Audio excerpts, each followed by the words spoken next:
Jesse and the Hurricane, Episode 5, Guardians of the Galaxy, Volume 2. Review. Yeah! That's cool, man. I like that. We just made that up on the way. That was good, that was good. Gosh, that was awesome. Okay, so this is our number 2 most anticipated movie that we on our list. Number 2. Yeah. If you don't agree, suck a big one. We don't care. Fuck you. We live by our own rules. Exactly. Right off the bat, this movie was awesome. Yeah, super awesome. Yes, yes. Not as good as the first one. Oh, you took the word right out of my mouth. But that's you just fucking because... grabbed them. That's put it just... in your hand and you put it in your mouth. Yeah, it's a great movie though. Yes. It's just the first one was like, was unexpected. You didn't expect that movie to be that good. I like number 2 movies though, because it's not a lot of, oh, let's meet these people. We already know who they are. Yeah, you can get a story going.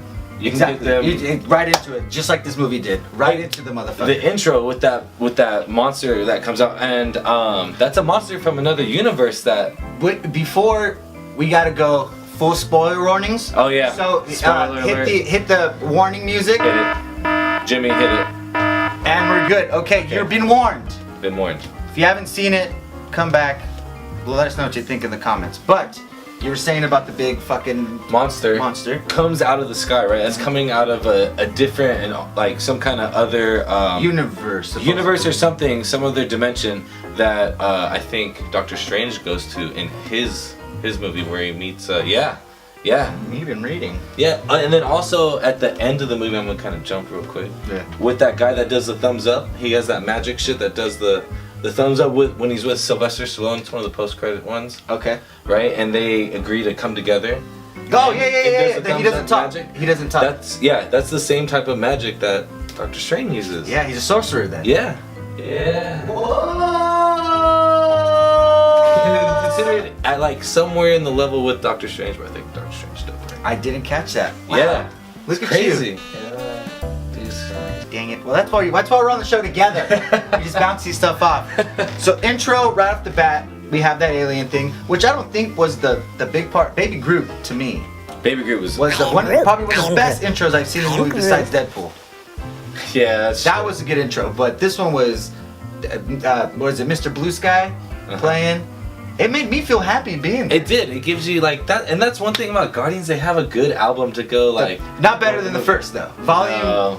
They had that song to kick off with, but Volume 1 is much better than Volume 2. I mean, you were hooked on a feeling with the first one, right? I was high on believing. You know. So yeah, Baby Groot intro, right? So Baby Groot dancing, awesome, because he's literally dancing through that whole fight, and you just see everybody else getting wrecked. Yeah. Everybody's getting fucked. I think Baby Groot kind of stole that movie. He was the cutest thing in that fight. And if you think about it, he's the one that killed Ego. Yeah. That he was the only one that could fit in the small places. Yeah. Look at us. That's crazy. Yeah. And that's I didn't think about that until now. And that's why the Ravagers kept Peter Quills, because he was smaller as a kid. So it all went full circle. This movie's blowing my mind. A circle. 2 circles. So Baby Groot stole the show in the beginning, stole the show at the end. But one of the surprise things for us was the villain. Yeah, you kind of thought it was gonna be Aisha and the Sovereign people, those gold people. That's what all the rumors were talking about. Yeah, and all that. We knew Ego was gonna be in it, but did we know that he was gonna be the big bad? No, you didn't. He at all. Yeah, he broke bad real quick, and the way when they found all those the bones of all his children that he had to kill.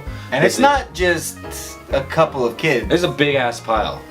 He be fucking. It's a fucking mound. Like all day, all night. Different planets. Yeah. Like some weird aliens. Like he's into some kinky ass girls. He doesn't discriminate. I don't even know if those are girls. If it's a vagina, I'm gonna plant my seed. I mean, do those aliens even have vaginas? Like, what is he? It's not confirmed. The baby's gotta come out of somewhere. Unless they got storks. Fucking dropping those bitches off, so. Somehow he was. I can only assume right now that he's boning vagina. Yeah, probably. Okay. Well, he's dead now. Yeah. Spoiler alert. He's fucking dead. Again.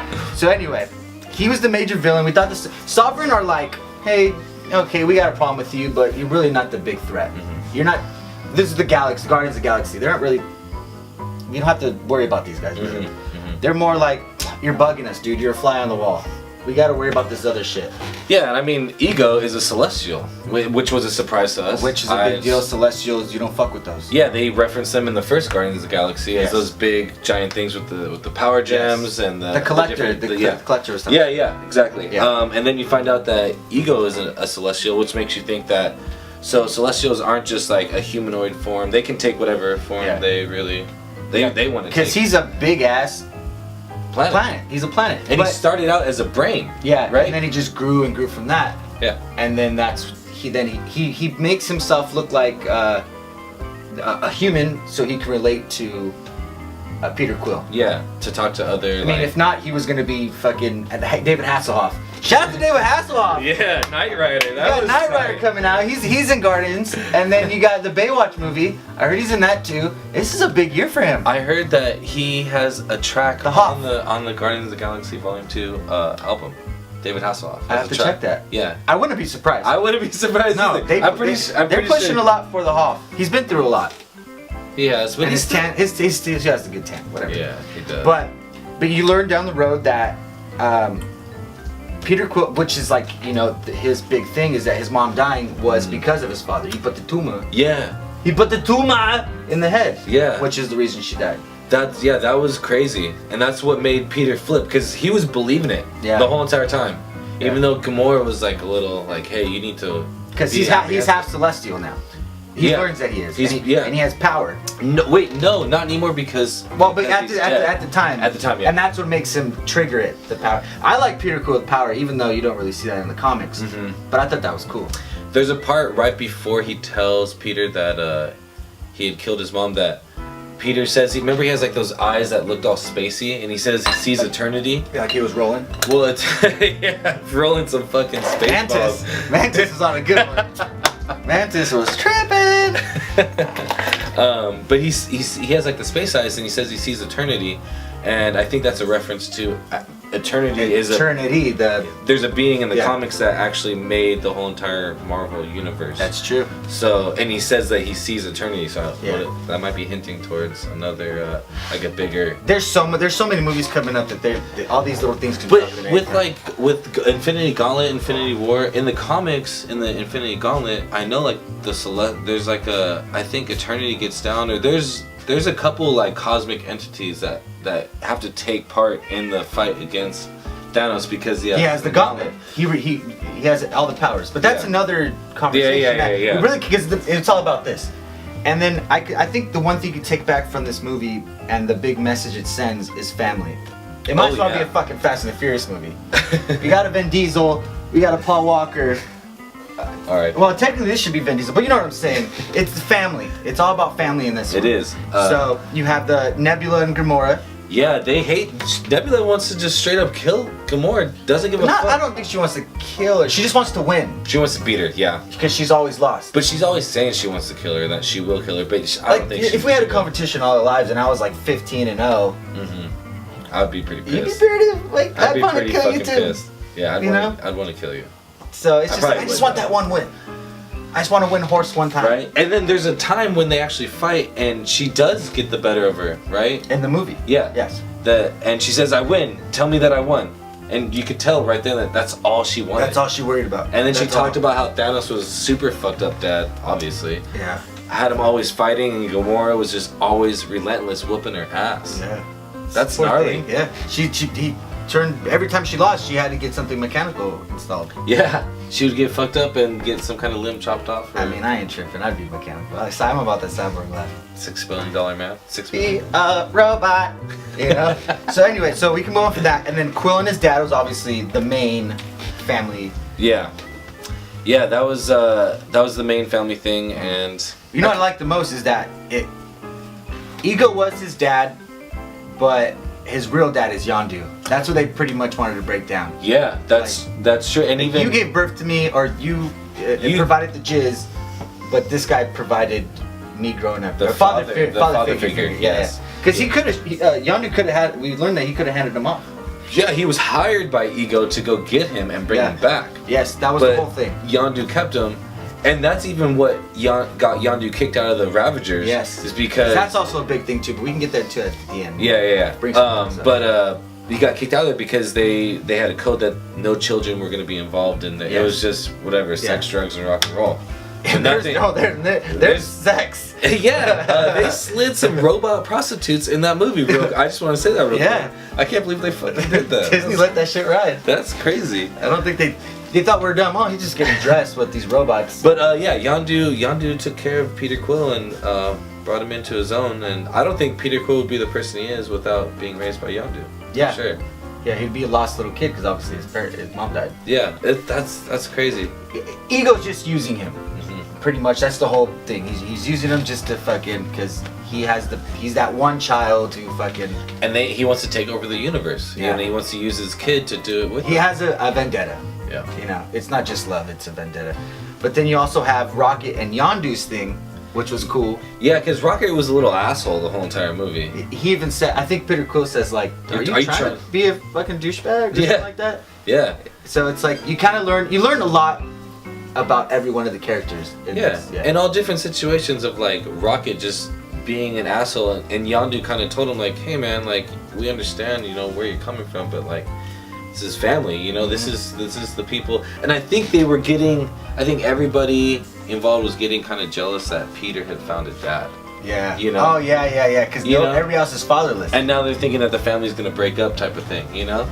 Yeah. So I think that's why Rocket was being a little fucking twerp.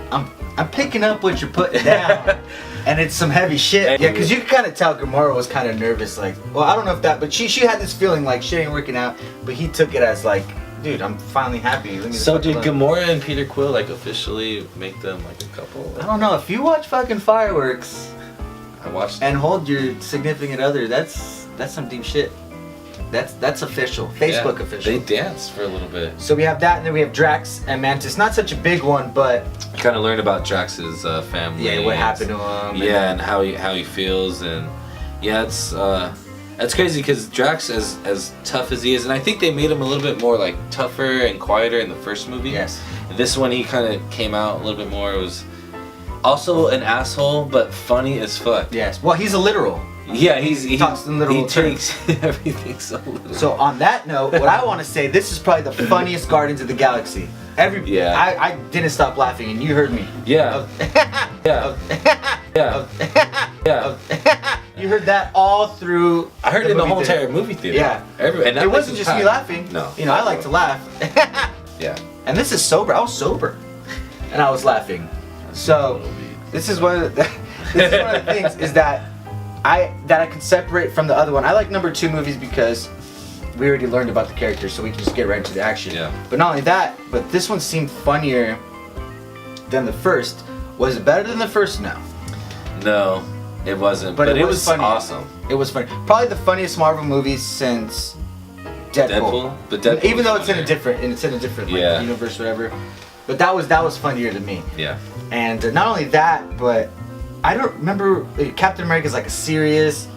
Iron Man's like a serious. Thor can be serious. But I laughed so much during this movie. Yeah, this movie was really funny. You had adorable Baby Groot. Baby Groot was killing it. I want to hug it. I want one of my own. And then there's scenes where like they're passing this CGI fucking Baby Groot around, and I'm like, I don't. It's not fake to me. No, it's not fake.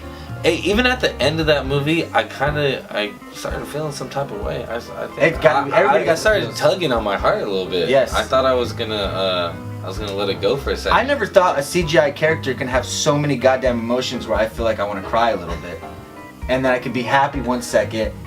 I went through a roller coaster. Yeah, for sure. In a good way. We went happy, sad, mad. Who do we trust? Yeah. Insecure. Is the world flat?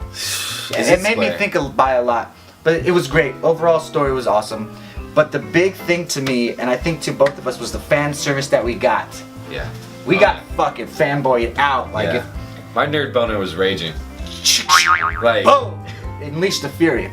That shit was crazy. No pun intended, because Nick Fury. But he's not. But this is post-credit scenes that we want to talk about next. There was 5. The most out of anyone we've seen. And originally I thought, okay, 5, and then there is 5 people. And not only that, if you're gonna watch this, don't walk out because you saw one. How many Marvel? You're always not a Marvel fan if you're fucking walking out of the first one Come on now. You gotta know that he's gonna drop. It's frustrating to me. Like, don't you guys want to know this? Yeah, there's a lot of people that walked out. And they after missed the out on first some good one. stuff because the first one was is whatevs. I said the first one which is actually James the James director, Gunn's brother. Yeah. who plays Yondu's like little sidekick. Yeah. It's He's him. trying to fuck with the prototype thing. Yeah, where he uses the thing, You which I didn't. You could probably do that. That's a pretty good whistle, dude. Don't give me that. Dude, you can do that. Just said costume. Put that on the list of when it might be for Halloween. So that was whatevs. Yeah. He stabs Drax. Yeah. Not very exciting. Yeah. And then you had Teenage Groot. Teenage Groot was fucking dope. funny. His room's all dirty with like vines and shit. And all you over. got like Peter Quill being like the dad, The father He's figure. like, dude, I'm cool, you know, type of thing, which is I thought was funny because you really get that. And he's addicted to screens. Mm-hmm. He's playing video games, and it kind of looked like he was like had like dreads with like his But it was like branches and shit. Like it wasn't maintained. You know what I mean? He wasn't big boy, and so I like that too. I thought that was really a good one. But then again, it wasn't the best one.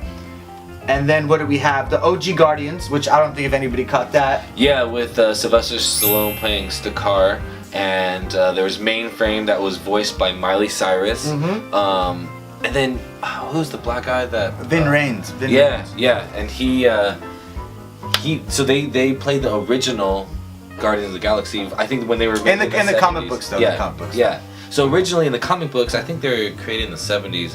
They're from the 30th century. Which, And Yondu is in the OG. yeah, Yeah, as well. yeah, he's part of the original Guardians too. Yeah. They were part of the original. So that was cool that they referenced that. They and got then, all right, so the big one of the bigger post-credit scenes was they also showed it in the movie. Was Yes. with Stan Lee talking to the Watchers. So much that I didn't even acknowledge Stan Lee. I just noticed the Watchers, which is the big heads with the fucking, I don't know, with the collar. Is it? Yeah, it's like a big ass collar. cape. Yeah. I didn't even notice what Stan Lee was saying because I was so infatuated with the fact that the Watchers are involved Yeah. in the Marvel universe. Same. This is a big fucking deal. Same. I had to go figure Excuse out my language. I've been cussing a lot. Yeah, this is a crazy movie. Yes, yes. It deserves it. Yeah. I had to go back and figure out what Stanley was talking about, and actually he was talking about the different times he's been in the movies. Yes. And he's telling that to the Watchers. And in the post-credit scenes, he's like, the Watchers are starting to walk away. He's like, hey, I still got stories to tell you. But not only that, but there's been a theory since day one of like that Stan Lee's the Watchers, you know, and this kind of just brings it all together where it's like it's kind of confirmed where it's like he's not a Watcher, I don't believe so, but he's the one that's experiencing because he's been in every single Marvel movie, so he's the one going back up. If he's and fucking telling the Watchers like, hey, this is what's going on down there. Because if he's able to jump from not only the Marvel Cinematic Universe, but jump into like X-Men that are owned by 21st Century Fox. Fox. Oh, that was very specific. Well, that's I just the call it exact Fox. entity. Yeah, whatever, dude. But if you're able to jump from that into a Spider-Man And movie, Sony that's movies too. And Sony, yeah. Yeah. And Fantastic Four. Yeah. Right? If you're able to jump into all those different universes and then also talk to the Watchers. And he's the same guy. Yeah, and that confirms that that's one person. Yeah. All those different Stan Lee cameos are one person. Yeah. So this guy's special.